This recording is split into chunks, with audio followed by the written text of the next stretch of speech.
Everyone,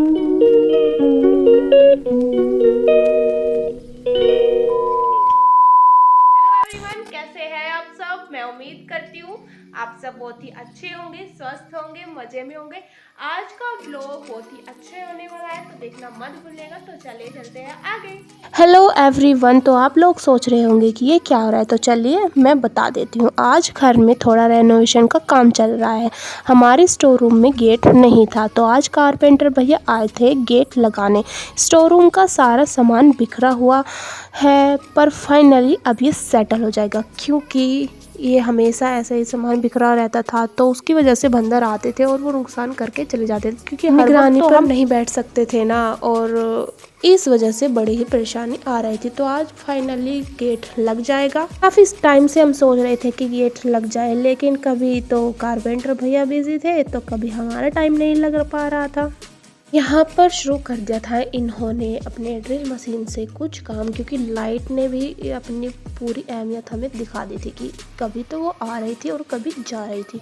फिर हमें inverter ही चलाना पड़ा, बट थैंक गॉड कि वो लाइट फिर बाद में आ गई। तो यहाँ पर ये कारपेंटर भैया बोल्ट जो है वो लगा रहे थे गेट को खड़ा करने के लिए। और आप लोग मुझे एक बात बताना, जब भी घर में कोई बिजली से रिलेटेड कोई काम होता है, तो लाइट का मतलब, लाइट का ऐसा होता है ना कि लाइट आ रही है जा रही है, आ रही है जा रही है, और कभी कभी चली ही जाती है, तो फिर वो काम ऐसे ही मानो कि बिजली को जैसे पता चल गया हो आज तो मेरी बहुत ही ज़्यादा ज़रूरत है। क्यों, सही कह रही हूँ ना मैं? मुझे कमेंट सेक्शन में ज़रूर बताना अगर आपने कभी ऐसा कुछ एक्सपीरियंस किया है तो। और यहाँ पर ऑलमोस्ट गेट का सारा काम बस हो ही चुका था, बोल्ट वगैरह टाइट हो ही चुके थे। बस ये लगाना, गेट को बस लगाना, मतलब पहले खड़ा करके सेट करना और फिर लगाना ही रह गया था, और बाद में वो सब काम हो चुका था। और उसके बाद मैंने आप लोगों को नहीं बताया, मेरी दीदी आई थी घर पे, दीदी के साथ साथ छोटा बेबी भी आया था। तो जिस दिन दीदी घर पे आई थी, मैंने उस दिन रिकॉर्डिंग नहीं की थी, मैं रिकॉर्डिंग करना भूल गई थी। और ये है उससे नेक्स्ट डे की वीडियो मैंने शूट की थी। यहाँ पर बाबू मम्मी के साथ खूब मस्ती कर रहा था। उसको बस चाहिए कि मस्ती करने वाला एक इंसान होना चाहिए। और उसके बाद मम्मी और दीदी चले गए थे बाहर कुछ काम से, और यहाँ पर ड्यूटी आ गई थी मेरी बाबू को संभालने की। तो चलिए देखते हैं मैं बाबू को संभाल पाती हूँ या नहीं। तो मैं यहाँ पर बाबू को लेकर आ गई थी बाहर धूप में। और उसके बाद यहाँ ये शाम का टाइम हो चुका था, और बाबू को करा रही थी दीदी फीड, फॉर्मूला मिल्क दे रही थी उसको।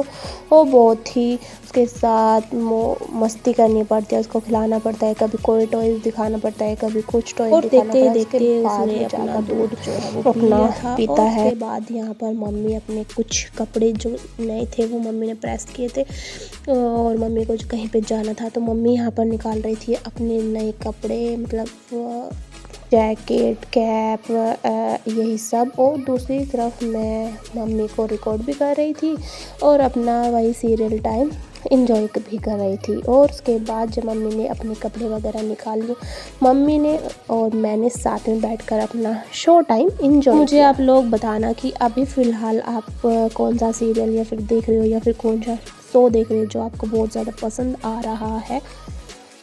और उसके बाद देखे यहाँ अगली मॉर्निंग हो चुकी थी, तो यहाँ पे मैं बाबू को के साथ कर रही थी मस्ती, बाबू को संभाल रही थी, और दीदी कर रही थी कुछ, मतलब क्योंकि बच्चा है और एक बच्चे पे परेशान होता है, क्योंकि उसको अलग अलग चीज़ें चाहिए होती है। तो फिर मैंने बाबू को ले लिया था और बाबू को थोड़ा सा इंजॉय कराया, और उसके साथ की खूब मस्ती, जितना मेरे से हो सकता था उसको एंजॉय मैंने कराया। एक्चुअली में उसका यहाँ पर चल रहा था मी टाइम। उसको चाहिए था हर एक इंसान उसको अटेंशन दे, और हर एक इंसान उसको कभी कभी बाबू ये देखो, बाबू वो देखो, बाबू बाबू, क्योंकि बच्चों को देखे, छोटा बच्चा है तो उसको, बच्चों को तो ऐसे ही संभालना पड़ता है।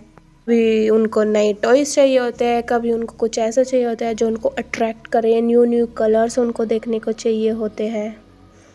और देखते ही देखते उसके बाद मम्मी ने बोला लाओ अब मैं इसको खिलाती हूँ, अब मैं इसको एंजॉय कराती हूँ। और देखो कितना खुश है, बड़ा मस्ती करता है मम्मी के साथ। मम्मी को देखते ही तो उसके मजे आ जाते हैं, वो खेलना शुरू कर देता है। मम्मी का और बाबू का एक अलग ही अपना बॉन्ड है, वो अलग ही मम्मी के साथ एक वो बोर नहीं होता है मम्मी के साथ, बस खेलता ही रहता है। क्योंकि मम्मी को अलग अलग तरीके से कभी कुछ बातें करती है उसके साथ, कभी कुछ बातें करती है।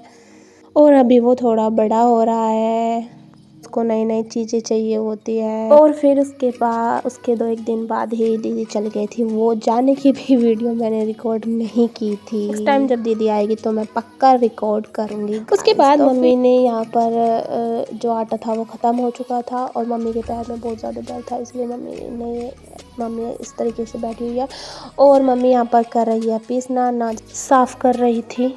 और ठंड इतनी बढ़ चुकी है कि हमारे यहाँ पर तो बहुत ज़्यादा ठंड बढ़ी हुई है। आप लोगों के वहाँ ठंड कैसे है?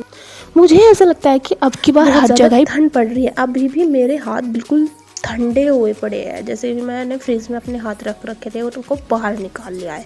और यहाँ मम्मी का देखते ही देखते ऑलमोस्ट जो है ना सारा साफ मम्मी ने कर लिया है। तो जैसे कि आप सभी को पता ही है, क्योंकि आज है 31 दिसंबर यानी कि 2025 का साल का आखिरी दिन, तो आप सभी को एडवांस में हैप्पी न्यू ईयर।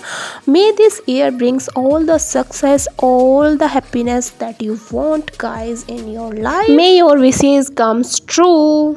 और यहाँ पर मैंने कुछ क्लिप्स जो थी वो बचा कर रखी थी कि मैं लोग के एंड में ऐड करूँगी। देखिए यहाँ पर कितना अच्छा ये लोग दोनों एंजॉय कर रहे हैं। एडवांस गाइस, मैं चाहूँगी कि ये आने वाला नया साल आपके जीवन में सारी वो खुशियाँ लाए जो आप लोग इस नए साल में चाहते हैं।